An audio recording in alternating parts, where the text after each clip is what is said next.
Hey there beauties, it's your girl Kristen here. I'm a licensed esthetician, an educator, mentor, a YouTuber, and a mom. Thank you so much for tuning in to today's episode, and before we get started, be sure to hit that subscribe button if you're new here, if you're an esthetician, maybe you're in beauty school or you love skincare. That is all welcome here on this channel. And I've just been sharing with you my real and raw journey as an esthetician. I went solo, now I'm a small business owner, I have employees working with me, and I just can't wait to keep sharing with you what unfolds in the next few years and forever to come. Not too long ago, I did a video for you guys about how to handle difficult clients in awkward situations in the treatment room. So be sure to watch that video before you watch this video, because this topic is going to be kind of piggybacking off of that video. I told you guys I was going to update you on my own terms and policies, how I plan to update those. So in this video, we're going to be talking about how to effectively update your service terms and policies, and really how I've been handling reschedules and cancellations at Radiance. It's just been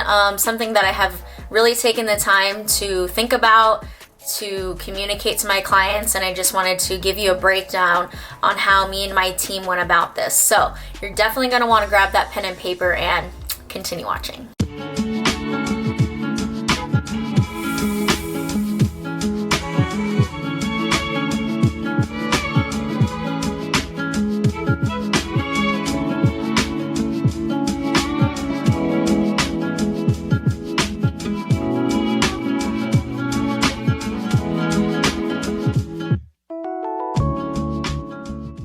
Thanks for continuing to watch. As you guys can see, we're switching up the scenery. We're here in my apartment, and it is a very gloomy day here in the Bay Area. The storms and the rain have just been absolutely ridiculous. I'm sure it's been similar for you guys around the US, but we're hanging in there, and I'm just waiting and praying for that sunny day to come. Again, like I mentioned in the intro, I'm going to be sharing with you kind of how I went about updating my terms and policies. Now, for those of you who may be watching this and you're not really sure what I mean as far as terms and policies, these are basically the rules, I guess you could say, that we as small business owners or solo estheticians put in place to, I guess, kind of protect our books and our income. And so these terms and policies can vary in each business. Some businesses have them, some businesses don't. I know a lot of the larger corporations and spas do not have terms and policies in place, but I just feel like as a solo esthetician or a small business owner, it's just in place so that people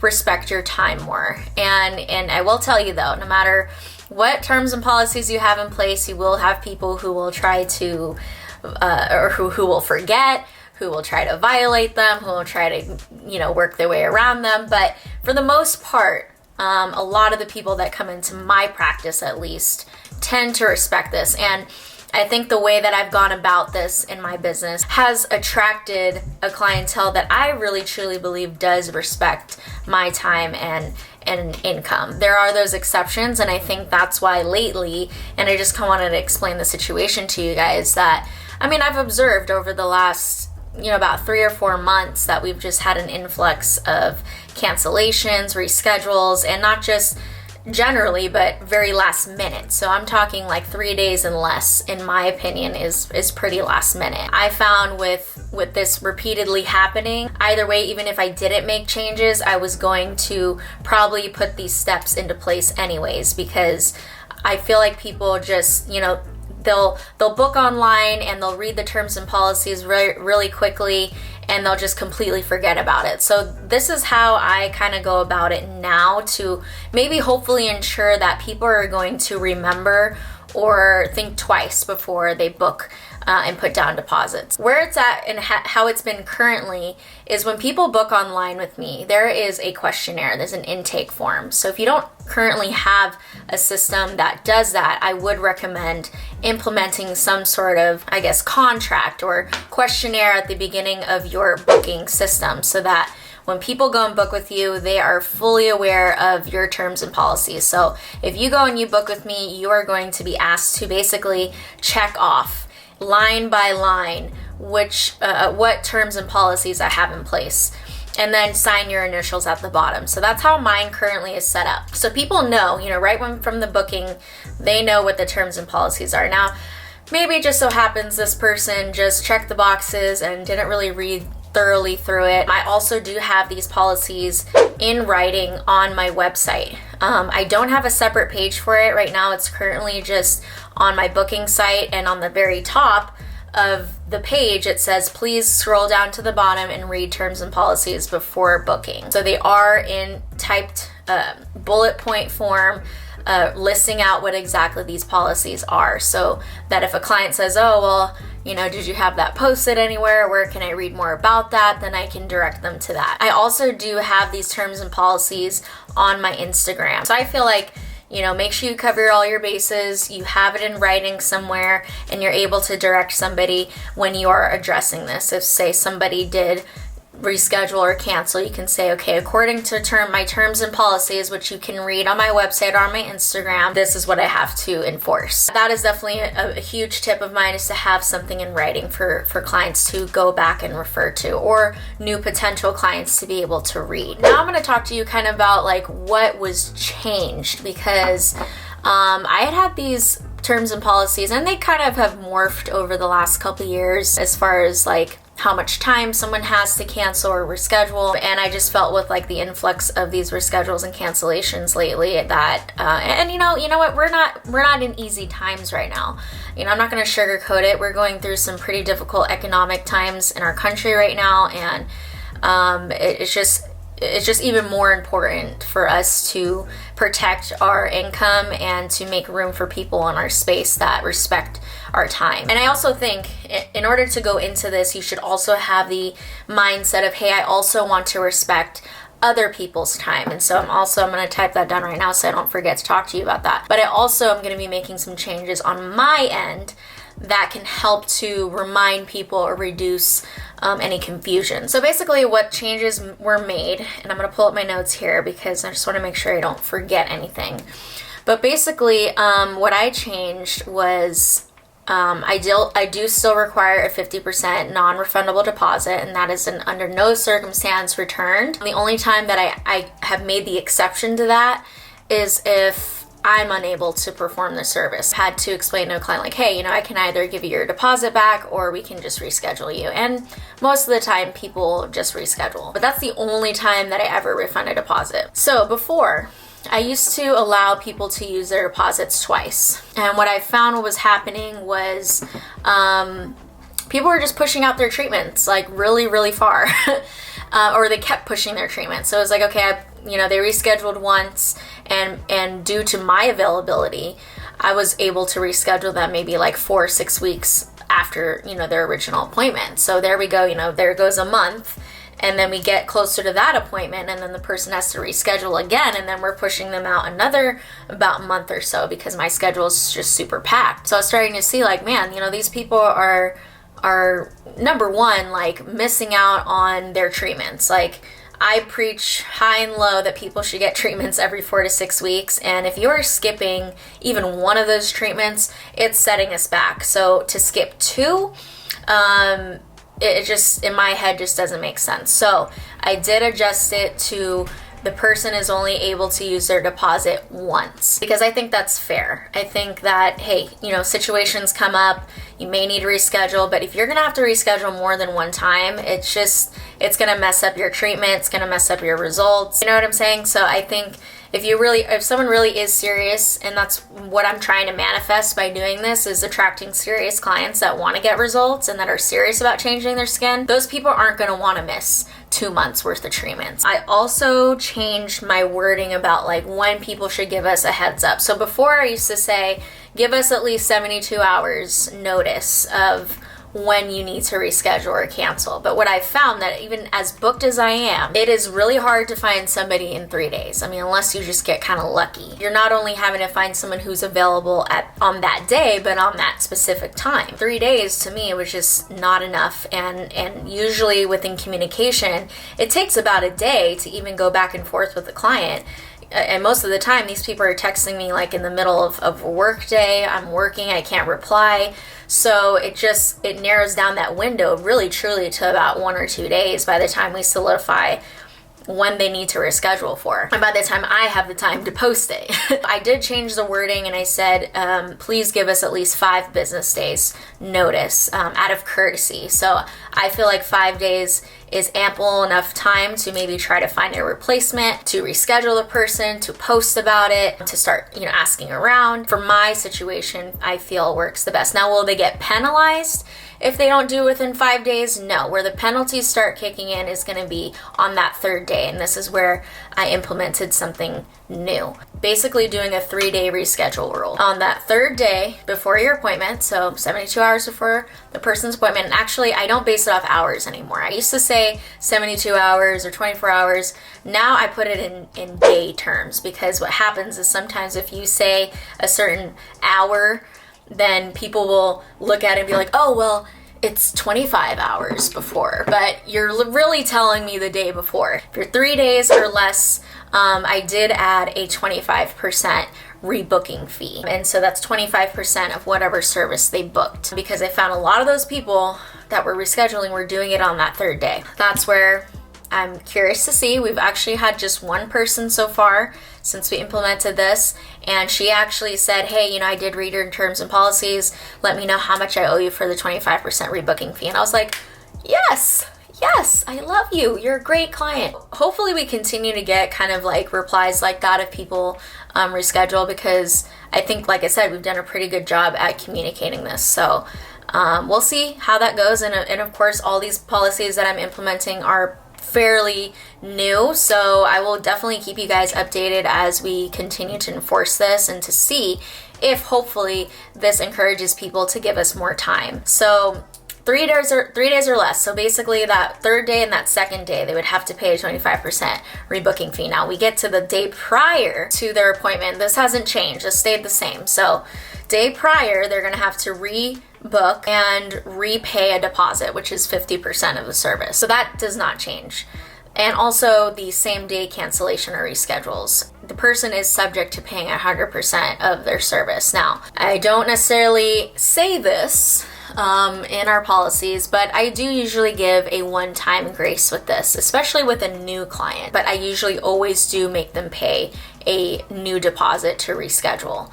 So it's not completely non-penalized. It's just, okay, I'm not going to have you pay 100% because this is the first time you did it. But I do make it very clear, like, this is what would happen next time though. So please go and review our terms and policies just so you're aware. I also changed a couple other things. So what I changed next was when the client needs to reschedule. So we used to have our clients rescheduling within 4 to 6 weeks, basically, of our availability. I think it was 6 weeks, actually, that we said you can reschedule up to 6 weeks.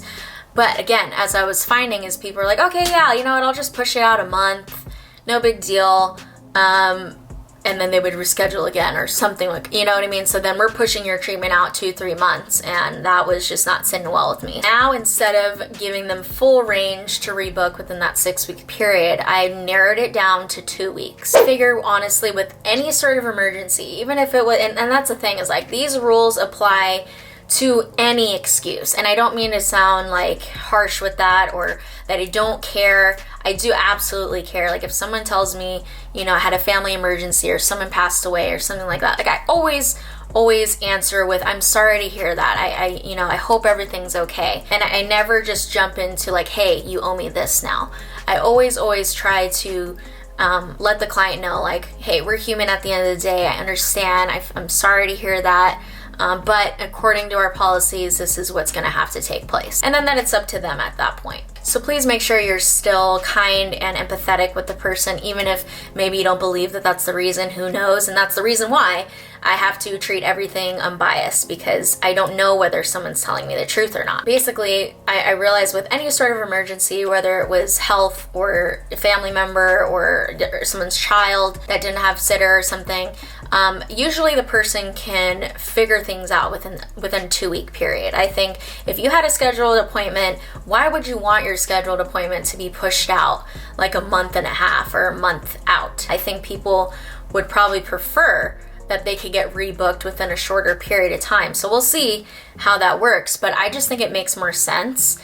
And I also did specify that if I didn't have any availability, me being booked and busy, most of the time and having limited schedule, I am going to be communicating with my regulars that they need to be open to seeing another employee, which right now it's just Kristen. I feel like that's fair. Like if you were to go and reschedule something last minute with the head esthetician, like you can't expect to get that person again, especially if they're booked and busy like how I am. Clients should understand like, hey, you know what? Everybody working under this business is quality. It's going to give me a good service. I mean, at this point too, like Kristen has been apprenticing with me for a year now. She can pretty much do everything and even more than what I can do. And I trust her.